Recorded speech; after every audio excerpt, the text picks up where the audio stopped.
Hey guys, just wanted to finally upload part 4 and my final part of my Jessica Jones review. This is going to be the last 3 episodes, episodes 11 through 13, wrapping up the season. And I'm just going to get right into it. Episode 11, we start off with it involves Simpson still get hopped up on the red pills and going over to Trisha's apartment to apologize because in episode 10 he come over to an apartment looking for Kilgrave's dad and Trish, and he roughed him up a bit and hit Trish in a fit of rage, and of course didn't want to go kicked him out of that apartment where they were working on the vaccine, and didn't want to be anywhere and was reluctant to go near Simpson. But then to his spec op buddies show up, wanting him taken back into the program, and Simpson promptly shoots them both in the head, brings the body inside of Trish's apartment, and then locks Trish in her mini dojo, and goes looking for Jessica, hoping to find Kilgrave. And as a result, but when he shows up, Jessica realizes that he had been hopped up on the pills, and he was responsible for killing Clemens because he was the only one who knew which apartment Trish and Kilgrave's dad were staying in. So it gets into this all-out brawl, and Jessica's actually losing because earlier in an episode, she was periodically going to a morgue to see if Kilgrave's father's body was showed up, but because she was sleep deprived, she ran to a street following a guy in a purple suit, assuming that was Kilgrave, and got hit by a truck and had some broken ribs. And it turns out the guy wasn't Kilgrave, which is another person in a purple suit. So she had some broken ribs, and so she couldn't fight Simpson at full strength. But then of course Trish was able to break free, show up at the apartment to help out because she had also taken one of the red pills and was able to kick Simpson's ass. But because she didn't take any blue pills, Simpson threw it out the window, thinking that she wouldn't do it, or to prevent her from doing it. Trish took the red pill anyway, and she got the adrenaline rush, but it caused her just stop breathing, and she had to be hospitalized. But during that episode 11, we have flashbacks to when Jessica had woke up from the accident that killed her family. She was crying, and she overheard, Trish and her mom, Dorothy Walker, talking about how adopting her would be good for publicity. A second flashback shows how she listens to Dorothy and Trish having a fight, and Dorothy being physically and verbally abusive towards Trish, and Jessica being upset about hearing what's going on, that she snaps her hairbrush and then accidentally breaks the marble sink and realizes that she can lift up a 150-pound marble sink with ease.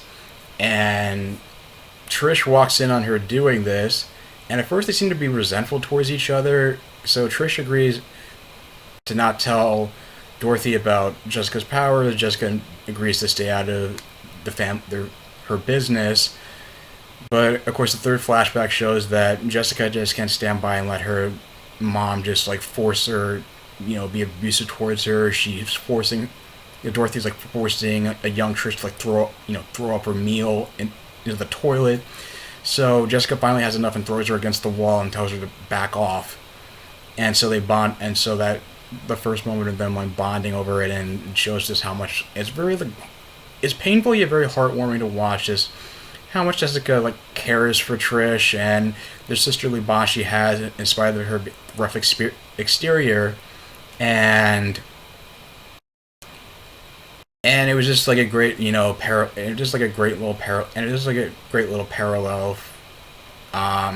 to show it, just kind of showing a more vulnerable side of Jessica through the flashbacks. Episode 12 it goes into really just goes into so basically just basically continues with episode 12. It continues from where episode 11 left off, where she goes to see Luke Cage, and it turns out the bar blows up, and Kilgrave had gotten killed. Then you learn in the flashback that Luke Cage followed Jessica to the restaurant where Kilgrave was keeping Hope, but then using his mind control, Kilgrave makes Luke come along with him, learns about his relationship with Jessica, and convinces him to basically blow up the bar with himself inside in order to make an example to Jessica. So then they decide to work together to go track down Kilgrave, and it also shows how his father his father's making him work on basically this like formula to enhance his abilities, which he presumably got from. He learned about it from Jerry, about the aborted fetus from Hope, that the aborted fetus was submitted to a lab. Jerry told Kilgrave where it was under his influence, and now they're using it to basically enhance his abilities in order to be strong enough to control Jessica again. He's able to go to a nightclub to test out his powers, and it turns out they are they're becoming more enhanced, and it also seems to be, and also is working to the extent that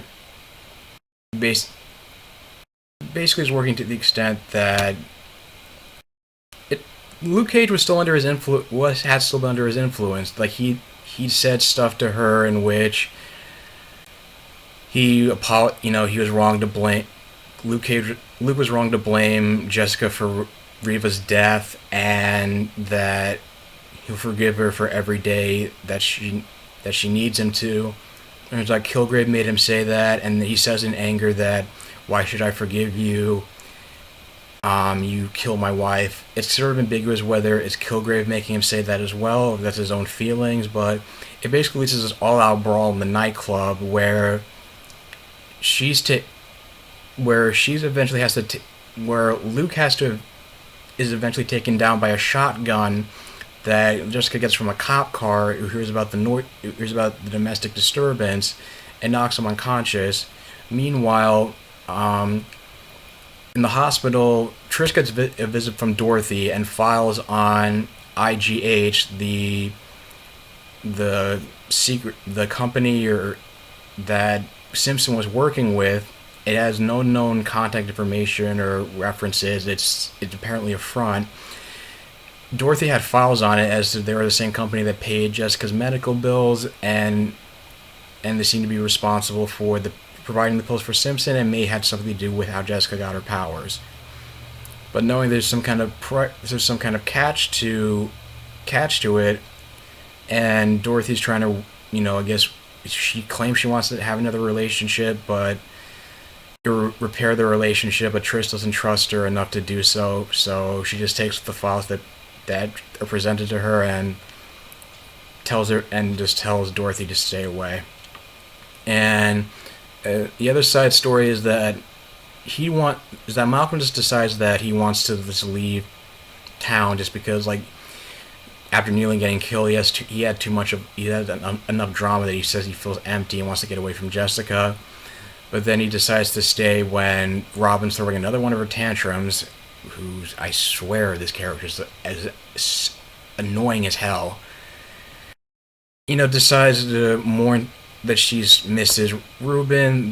They both mourn him, and then they go to the Hudson River to where the body was dumped, and Robin eventually forgives Malcolm for everything, and they pay their respects to him. So, and 13 after the whole brawl Luke is taken to the hospital where we get an appearance from Claire Temple, the nurse who had a brief fling with Daredevil, and realizes that Luke has superpowers along with all the other nurses trying to like put a needle in his arm. So Jessica convinces, and given that it's not her first rodeo experiencing the gifted people, she agrees to help Luke and Jessica get out of the hospital, and they care for him back at Jessica's apartment.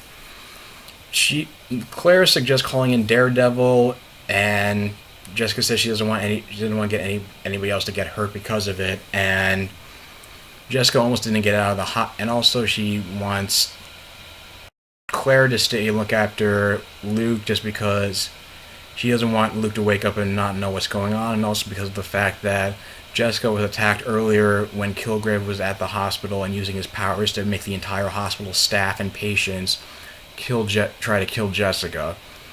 And they go to so Jessica eventually goes to Kilgrave's penthouse where both of Kilgrave's dad's arms have been cut off, but in his last dying breath he says that his powers are enhanced, like don't let him go near you. And he has to knock out one of the. Apparently, there is these gay couple like staying there. That he was staying in their penthouse, and he has to knock him unconscious. And Jessica has to knock him unconscious when she's trying to destroy. He destroy the arms, and he also finds out that Jessica finds out that Jerry told Kilgrave about the fetus to enhance his abilities, and so now they eventually go to the dock, I'm not sure where, I guess like a maritime center or something, to confront him, and Trish goes in for backup, providing a diversion, with a hoodie and has noise-canceling headphones to make all these cops under Kilgrave's control think that that's Jessica. But then Jessica tries to get the drop on Kilgrave. He's not able to. And all these people on the dock are trying to fight to kill themselves, and Jessica walks up to Kilgrave. Kilgrave tells her to stop, and she does. And his powers apparently have enhanced enough that Jessica can no longer resist control, and Trish can no longer resist his control, and Kilgrave threatens to make Trish his sex slave in order to punish Jessica for rejecting him. But then he walks over and realizes that his powers are actually working. But then he realizes too late that Jessica was just playing him. So he gets close enough to Kilgrave to pick him up by his neck and then snap his neck.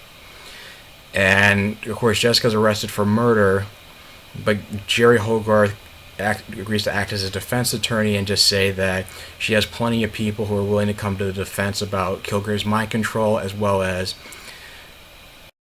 say that Jessica was forced by Kilgrave to snap his neck under his control, and Jessica goes along with it. But it just seems like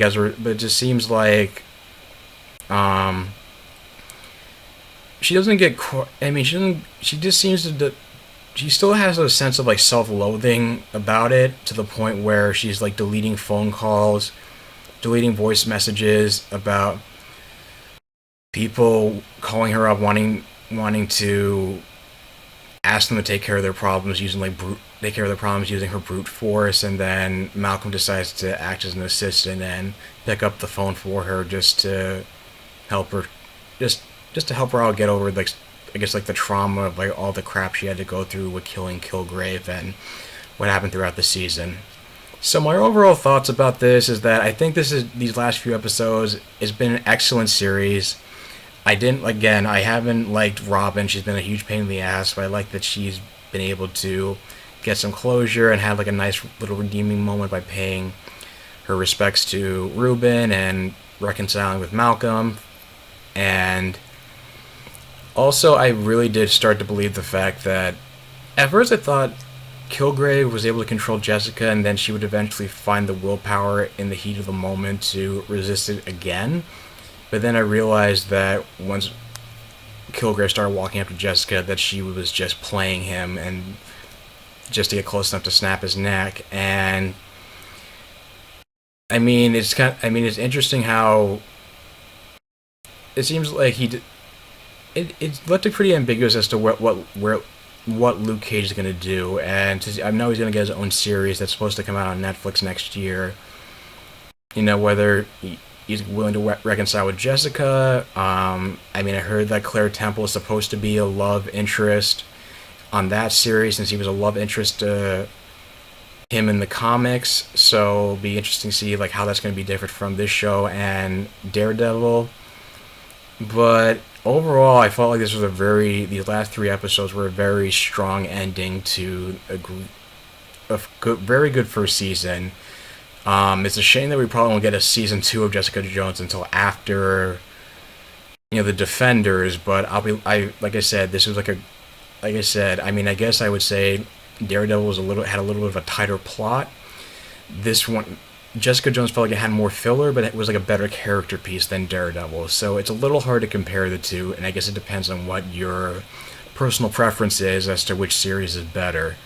I mean, I think Kristen Ritter did a great job. I mean, I've seen her on, Don't Trust the Bee in Apartment 23, and I know that's like she was more like perky and upbeat, but seeing her in this dark, like sullen character and very, very multifaceted. This is like probably some of her best acting that I've seen. And David Tennant as the villain, he was a fantastic villain, one of the better villains in the MCU, along with Loki and Grant Ward from Agents of S.H.I.E.L.D. And I just felt like they were like a good. I mean, I was very happy. I was pretty happy with this series overall, and I definitely recommend it to anybody who's a fan of the MCU or was a fan of Daredevil. You're gonna like this series. It's all very much all about dealing with rape, assault, and empowerment and overcoming feeling like a victim and PTSD. And I think it's a great watch. And if I didn't have other shows I had to get caught up on, this is definitely a show I would be happy to binge watch again if I had the chance. But if you like this video, you can go and click on the annotations. Annotation. I have my reviews of episodes 9 and 10 up, and if not, I also posted a review for Star Wars. The Force Awakens. It's going to be spoiler free. If you like this video, if there's anything I forgot to mention, leave it in the comments down below. If you like what you see, like, share, and subscribe, and I will talk to you guys later. Take care.